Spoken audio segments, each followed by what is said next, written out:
तो सुना आपने उन तमाम जोड़ियों का जिक्र करते हुए जिसमें कई ऐसी शख्सियतें हिंदुस्तान के इतिहास में रही हैं जिन्होंने एक दूसरे को पूर्ण बनाया है, और उसी कतार में उन्होंने महात्मा गांधी और सरदार पटेल का जिक्र किया। रामकृपाल जी भी हमारे साथ बने हुए हैं लगातार, लेकिन सबसे पहले संजय शर्मा का रुख करते हैं जो इस वक्त मौजूद हैं विजय चौक से। संजय, विजय चौक से इंडिया गेट तक ये दौड़, कांग्रेस पार्टी कहती है ब्रांडिंग और मार्केटिंग के महारथी हैं और इसीलिए जनता में जबरदस्त उत्साह रखता है, लेकिन आज के दिन की सच्चाई ये है कि इस देश की युवा पीढ़ी में नए सिरे से सरदार पटेल को उनके आदर्शों को जिंदा करने का श्रेय जाएगा नरेंद्र मोदी को, और जो उत्साह वहां पर आप लोगों ने देखा है उसके बारे में जानकारी दीजिए। क्या वाकई लोग समझ रहे हैं कि ये सिर्फ एक सियासी जंग नहीं है शख्सियतों को लेकर, बल्कि देश को आगे ले जाने की दौड़ है?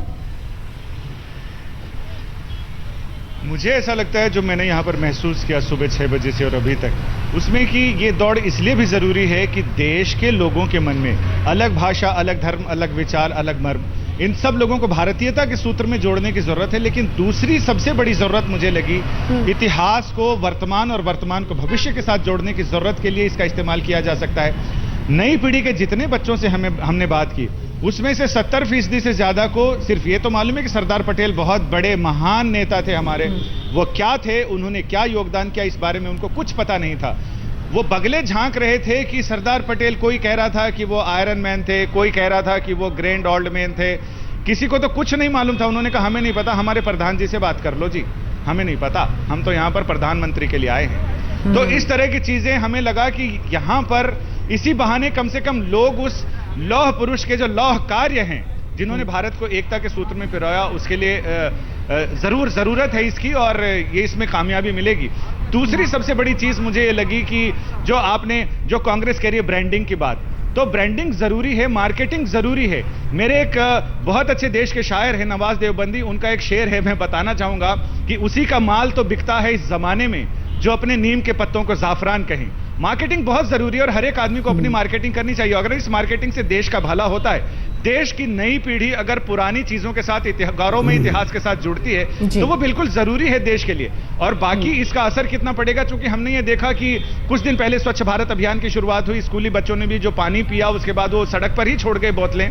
ये अलग बात है कि पिछली बार की तरह इस बार भी सफाई बहुत तेजी से चली, लेकिन लोगों के अंदर ये जज्बा जगाने की जरूरत है कि लोग गंदगी ही ना फैलाएं, जिससे कि आगे सफाई की जरूरत पड़े, या जहां तक संभव हो उसको अपने चरित्र में उतारना चाहिए। और जहां तक लौह पुरुष सरदार वल्लभ भाई पटेल की जयंती पर उनको इस तरह से याद करने का प्रश्न है, तो इसमें भी नई पीढ़ी को कुछ तो प्रेरणा जरूर मिलेगी। और आगे वो सरदार वल्लभ भाई पटेल के किसानों के साथ मिलकर जो उन्होंने देश के लिए कार्य किया, देश की एकता और अखंडता के लिए जो कार्य किया, उसको समझने में, उसको एक बार फिर से नए सिरे से जानने में उनको मदद मिलेगी। और जो सरकार कह रही है कि पिछले 65 सालों में सरदार साहब ने जो काम किए देश के लिए, उनको उनके काम का क्रेडिट नई पीढ़ी तक नहीं पहुंचा, तो वो भी पहुंचाने में मदद मिलेगी शायद।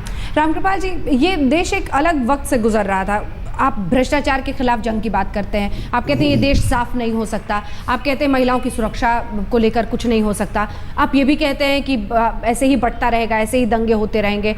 लेकिन उन परेशानियों को एक उन्होंने जगह देने की कोशिश की है कि अगर आपको इसको खत्म करना है तो एकता के लिए आज आप निकलिए सड़कों पर, अगर आपको स्वच्छ भारत करना है तो झाड़ू उठाइए हाथ में।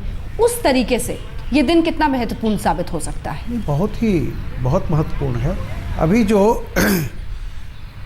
बात हो रही थी, आपके संवाददाता जो कह रहे थे, देखिए एकदम सही है कि इस तरह के आकेजन का एक ये भी होता है कि इस बहाने वो चीज़ें लोगों को बताया जाता है कि क्या कंट्रीब्यूशन था। लेकिन किसी का क्या ये महापुरुष इसलिए नहीं हुए हैं महापुरुष कि उनको आने वाली पीढ़ियां उनको याद करती रहें। उनकी विशेषता ये है कि वे जो चाहते थे आप उनको भूल जाएं, लेकिन जो उनका उद्देश्य था, जिस उद्देश्य के लिए उन्होंने अपना जीवन अर्पित किया, वो उद्देश्य लेकर के आगे पीढ़ी बढ़ रही है कि नहीं। आदर्श को बोझ बना के पीठ पे ढोने के बजाय आदर्श से प्रेरणा लीजिए और आगे उसको इम्प्लीमेंट कीजिए। सफलता इसमें होती है, न कि हम आदर्श को भी बोझ बना ढो रहे हैं। हम जरूरी नहीं है। महात्मा गांधी की इस बात में है कि सत्य और अहिंसा का मेरा नारा कितने दिलों तक पहुंचा है। बड़प्पन उसमें है, बड़प्पन इसमें नहीं है कि हम महात्मा गांधी को याद करें, घर के हर कमरे में महात्मा गांधी की तस्वीर रख लें और वो उस तरह कोई और सत्य और अहिंसा के मार्ग पे कभी न चले। लेकिन कांग्रेस पार्टी ने ये किया ना रामकृपाल जी। यही मैं कह रहा हूँ। तो चूंकि ऐसा होता है कि इन सब ऑकेजन्स जो ऑकेजन आते हैं, इसका मतलब यही होता है कि उठो, भूलो मत, ये था। और उनका सरदार पटेल का कहना था, देश को 550 रियासतों को जोड़ करके उस इंसान ने एक राष्ट्र बनाया। उस राष्ट्र की रक्षा करो, आंखें नम करो। इतने गुलाब के फूल, सारी चीज़ों के अलग अलग तरह के फूलों को उन्होंने एक उपवन में, एक क्यारी में लगाए हैं। ये प्रेरणा आनी चाहिए कि इन फूलों को हम अलग नहीं होने देंगे। हमारी साझा संस्कृति है, गंगा जमनी कल्चर है। तो मेरा ये कहना है कि ये अच्छी बात है कि आज का दिन रिचुअल के बजाय अगर उसको किसी एक प्रोग्राम से जोड़ा जाता है। और जैसा मैंने कहा, देखिए मोदी जी को जो 282 सीटें मिली हैं बीजेपी को, मोदी जी को वो इसी कारण मिली हैं कि मोदी जी पहला एक लाइन लेकर के आए, इतनी बुरी नहीं है दुनिया जो आप कह रही थी कि नहीं हो सकता है। मैं जख्म तो रखता हूं, नुमाइश नहीं करता। जख्म है, सो व्हाट, मैं उसकी नुमाइश नहीं करूंगा, मुझे दया नहीं चाहिए, चलो आगे बढ़ो।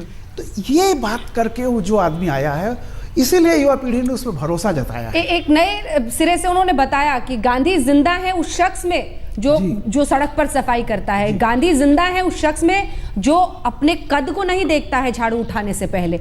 गांधी जिंदा है उस शख्स में जो ये समझे कि हम कैसे नॉन वायलेंट तरीके से आगे पूरी अपनी जंग को, इस देश को आगे बढ़ा सकते हैं। और ऐसे ही उन्होंने सरदार पटेल के बारे में कहा संजय, जिस तरह से उन्होंने जिक्र किया कि विविधता है, लेकिन वो सब इसलिए है कि वो ताकत बन सके, और वही ताकत आज राजपथ पर दिखा। न बटेंगे न बांटने देंगे। हाँ। ये थे पटेल।